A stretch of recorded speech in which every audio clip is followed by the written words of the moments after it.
அனைவருக்கும் தமிழ் துகளின் அன்பு வணக்கம். இப்போ நம்ம பார்க்க போகிற கதை ஒரு ஆசிரியருடைய கேள்வி. ஒரு ஆசிரியர் வகுப்பறைக்கு வந்தார். மாணவர்கள் எல்லாரும் ஆர்வமாக இருந்தாங்க. அப்போ அவங்ககிட்ட ஒரு கேள்வி கேட்டார்.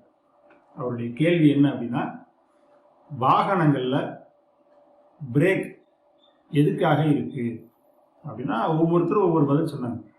ஒரு மாணவன் சொன்னால் வாகனத்தை உடனே நிறுத்துறதுக்கு, இப்போ நம்ம மெதுவாக போகிறதுக்கு,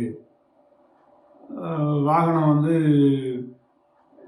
கவனமாக ஓட்டுறதுக்கு அப்படின்னு சொல்லி பலவிதமான பதில்கள் வந்தது. ஆசிரியர் எதுவுமே சரி அப்படின்னு சொல்லலை.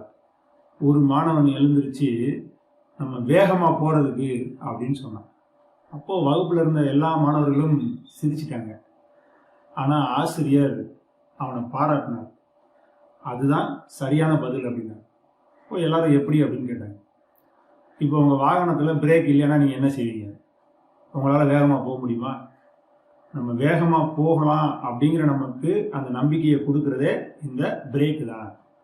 பிரேக் இருக்கிறதுனால தான் நம்ம வாகனத்தை வேகமாக ஓட்ட முடியுது அப்படின்னு சொல்லிட்டு அதை தொடர்ந்து அந்த ஆசிரியர் சொன்ன தகவல் இதே போல தான் நம்முடைய வாழ்க்கையிலையும் நிறைய தடைகள் வரும்.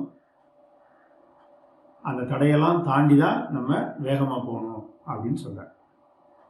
நன்றி.